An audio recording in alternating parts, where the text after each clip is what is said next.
अजमल जामी ने भी हमें ज्वाइन किया, एंकर पर्सन है। अजमल, आप क्या समझते हैं, क्या सरप्राइज होने जा रहा है? क्योंकि पंजाब काबीना भी तहलील हो चुकी है और कल पंजाब असम्बली का इजलास भी है और ये कहा जा रहा है कि परसों वोटिंग हो सकती है नए वज़ीर आला के लिए। तो आप क्या समझते हैं कि क्या होने जा रहा है? देखिए, ये कोई तकरीबन 1.25 घंटे तवील मुलाकात हुई सीनियर सहाफ़ियों के साथ। 10 से 12 सीनियर सहाफ़ी मौजूद थे और उसमें उनसे पर्टिनेंटली जो ये एक अमरीकी खत का हवाला दिया गया जिसके बारे में डिटेल उन्होंने फराहम की, लेकिन उनसे इतवार को होने वाली वोट ऑफ नो कॉन्फिडेंस पर जब हमने तफसीली बात की, सवाल जवाब किए, तो उनका पहला जवाब बड़ा दिलचस्प था। उन्होंने फरमाया कि आप इतवार को इंजॉय करेंगे, बहुत इंजॉय करेंगे। क्या होगा ये नहीं बता सकता, हमने कुछ लीगल ऑप्शंस ऑलरेडी अंडरलाइन कर रखी हैं। और दूसरा उनका नुक्ता पूरी गुफ्तगू में जो वो बयान करते रहे बगैर बताए, वो ये था कि प्रोबेबली उनकी उम्मीद ये है, उनको तवक्को ये है कि ये चूंकि बहुत बड़ी बैनुल अक़वामी साजिश है जिसको हमने अनर्थ किया है गवर्नमेंट ऑफ पाकिस्तान ने, प्राइम मिनिस्टर ने, तो शायद इस अनर्थिंग की प्रोसेस की वजह से वो लोग जो दूसरी जानिब जाके बैठ गए हैं उनका ज़मीर जाग जाए। इसके अलावा उन्होंने उनसे बात की गई कि अभी ताज़ा खबर ये आई है आपको गुजरा के हवाले से कि आपकी जिंदगी को खतरा है। तो उन्होंने बड़ा स्पेसिफिकली जवाब दिया कि जी बिल्कुल खतरा है। हमने पूछा कि किसकी जानिब से खतरा है, तो उन्होंने बताया कि अपोजिशन की जानिब से किरदार कुशी की मुहिम तैयार की गई है। कोई ऑडियो टेप है जो निकाली जा सकती है, जो कि वैसी ही होगी जैसी माजी में जजेस के हवाले से निकली। और दूसरा उन्होंने कहा कि बिल्कुल प्रैक्टिकली भी मेरी लाइफ को थ्रेट है, बट आई डोंट केयर, अल्लाह मेरे साथ है। और तीसरी बात उनसे जो बार बार हमने की वो ये की कि इतनी बड़ी अगर बैनुल अक़वामी साजिश हुई तो जो रियासत के मुतल्लिका तरीन इदारे हैं उनका भी क्या वही स्टैंड है इस लेटर के ऊपर जो आप फरमा रहे हैं या फिर गवर्नमेंट फरमा रही है।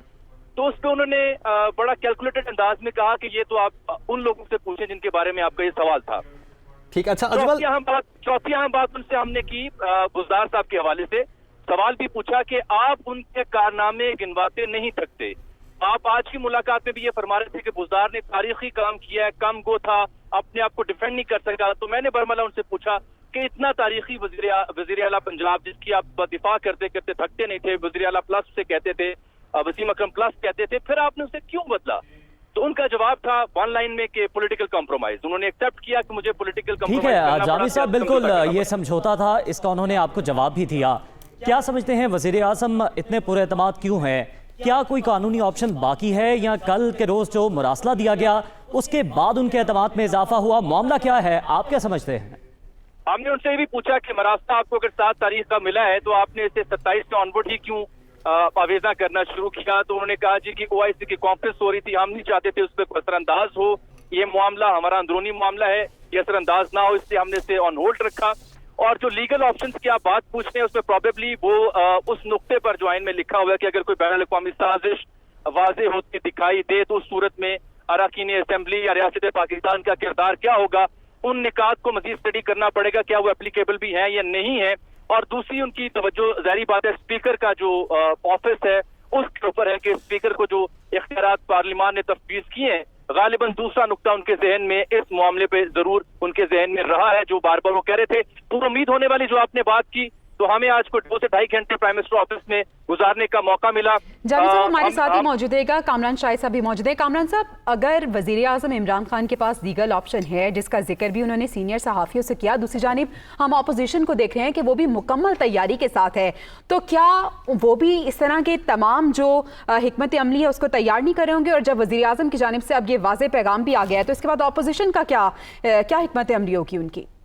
देखिए जी, स्पीकर असद कैसर जो है ना वो ही मेन इंस्ट्रूमेंट है। उससे भी आज मुलाकात हुई थी और मैंने उससे पूछा भी असद कैसर से, मैंने कहा कि आप अच्छे से नजर नहीं आ रहे, तो इतवार को आप तशरीफ आएंगे? तो उन्होंने मुझे हंसते हुए कहा तो यही कि मैं जरूर आऊंगा, और अगर वो आएंगे तो कोई ना कोई क़यामत बर्पा जरूर इसलिए होगी सियासी, क्योंकि असद कैसर साहब से पहले भी बहुत खदशात थे अपोजिशन को कि वो कुछ ऐसा सिचुएशन क्रिएट कर देंगे, वो कोई ऐसा बात कर देंगे कि जिसके बाद जो है वो लीगली एक वो रखना खड़ा कर देंगे। और उसके बाद देखिए अपोजिशन की तैयारी की जहाँ तक बात है ना, वो तो अपोजिशन कौमी असेंबली में तो स्पीकर के रहमो करम पे होगी, पूरी पार्लियामेंट स्पीकर के रहमो करम पे होती है। अगर वो कुछ कर देंगे संडे को तो उसके बाद ऑप्शन के चॉइसेस है उनके पास, अपोजिशन के पास, वो तो बात नहीं होगी ना, वो तो फिर सुप्रीम कोर्ट जाएंगे या कहीं और जाएंगे। वो तो वल्लाह आलम वो क्या होगा, वो स्पीकर के किसी फैसले को, या स्पीकर अगर काम खराब करना चाहे राइटली और रॉन्गली कौमी असेंबली के अंदर, उस पर अपोजिशन कोई तैयारी कर भी है तो कुछ नहीं कर सकती प्रोटेस्ट करने के अलावा। कामरान शाहिद साहब, जामी साहब हमारे साथ मौजूद हैं, किसी ऑडियो टेप की बात कर रहे थे। अब से पहले हमने देखा जब भी कोई अहम मामला या इशू हुआ, नून लीग ऐसी टेप सामने लेकर आती रही है। क्या पीटीआई की गवर्नमेंट भी कोई ऐसी ऑडियो रिकॉर्डिंग सामने लाने वाली है जिससे तहलका मच जाएगा, सूरत हाल बदल जाएगी? नहीं, मेरा ख्याल जहाँ तक मैं समझा वो तो प्राइम मिनिस्टर के हवाले से कोई बात हो रही थी। वो कह रहे शायद कोई ऑडियो टेप है शायद। जी, उन्होंने कहा कि थ्रेट है, थ्रेट एक तो कर रहा हूँ, क्या आप मुझे सुन पा रहे हैं? जी, एक थ्रेट तो इस तरह जी का जानी साहब, हम आपको सुन पा रहे हैं, आप अपनी बात मुकम्मल कीजिए। कामरान शाहिद साहब लाइन पे मौजूद हैं।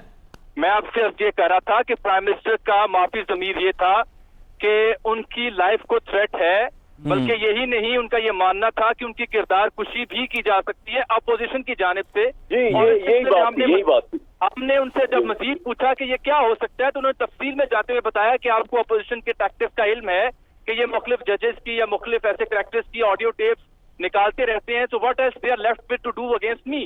लेकिन जो आपने पहले सवाल पूछा था बड़ा अहम है कि प्राइम मिनिस्टर क्यों पुरुमीद है। पूरे प्राइम मिनिस्टर हाउस में हमने 2.5 घंटे गुजारे। यकीन जानिए हम साफी हैं, साफी का काम या अनबायस्ड ओपिनियन देना। पूरे प्राइम मिनिस्टर ऑफिस में सिर्फ सरासीमगी थी, सन्नाटा था, खामोशी थी। मां सिवाय वजीर आजम के कोई भी एक ऐसा हमें शख्स वहां नहीं मिला जो इंतहाई पुरअज़्म हो या जिसके पास कोई कंक्रीट रीजन हो टू बी कॉन्फिडेंट। एक बात बड़ी अहम वजीर आजम ने आज की, वो उन्होंने ये की कि मैं एक तालाब में तैर रहा हूं जहां पर सभी इख्तियारात मेरे पास नहीं है। नैब एक खुद मुख्तार इदारा है, अदालतें आजाद हैं, इलेक्शन कमीशन की अपनी से है। मैं एक ऐसे तालाब में तैर रहा हूं जहां मुझे कई तल्ख गोलियां जो हैं, कई तल्ख घूंट जो है वो पीने पड़ रहे हैं, लेकिन उसके बावजूद मेरा ये अज़्म है क्योंकि केपीके के अवाम ने हमें नताइज देके ठीक है, आपका पॉइंट आ गया। कामरान शाह साहब, एक बात जो मैं समझना चाह रहा हूं कि अब संडे को वोटिंग होने जा रही है और जो इस वक्त नंबर गेम है वो ये बता रही है कि तहरीक अदम एतमाद कामयाब होगी और अपोजिशन की भी तैयारी मुकम्मल है। तो इस सूरत हाल में क्यों कोई थ्रेट करेगा वजीर आजम की लाइफ को? क्योंकि उसके बाद तो वजीर आजम अपोजिशन का हिस्सा बन जाएंगे, अपनी सियासत करें बाकी की। या मुझसे पूछ रहे हैं? सर आपका तजिया पूछ रहा हूँ इस पे। नहीं, लाइफ थ्रेट जो प्राइम मिनिस्टर को है उसके बारे में तो अभी कुछ क्लियर नहीं हुआ। वो लाइफ थ्रेट किस लेवल की है, उसको किस सिक्योरिटी एजेंसी ने क्लियर किया है, आईएसआई ने किया, आईपी ने किया। आईएसआई को ऑब्वियसली एज इस तरह के कामों में प्राइम मिनिस्टर लेवल का कोई मामला हो और लाइफ थ्रेट हो तो उनकी एडवाइजरी ज्यादा इंपॉर्टेंट होती है। आईपी तो आपको पता है प्राइम मिनिस्टर की बात है और शायद उनके उस तरह का इम्पैक्ट नहीं है। लेकिन फवाद चौधरी साहब ने ट्वीट किया था कि इदारों की जानिब से हमें बताया गया है। फवाद चौधरी साहब का ट्वीट, इदारों में तो आईपी भी तो आता है ना। जी बिल्कुल। तो आप कत्ल की बात होती डिस्कस ज्यादा नहीं हुई, लेकिन जो बात आपको बताई जा सकती है वो ये कि प्राइम मिनिस्टर अभी भी एक कॉन्फिडेंस उसको है।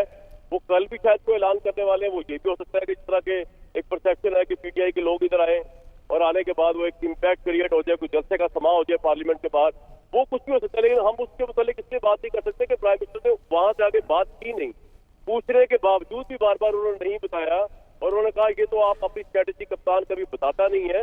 लेकिन ये बात है कि उन्होंने ये नहीं शो होने दिया कि जी अब जो अदम एतमाद की वोटिंग का जो भी फैसला आएगा, क्योंकि सवाल मेरा यही था कि जो भी फैसला आएगा क्या वो एक्सेप्ट करेंगे या नहीं करेंगे। उन्होंने इस तरफ तो आने नहीं दिया। उन्होंने कहा वो आप देखिएगा, जब होगा तब बात कीजिएगा।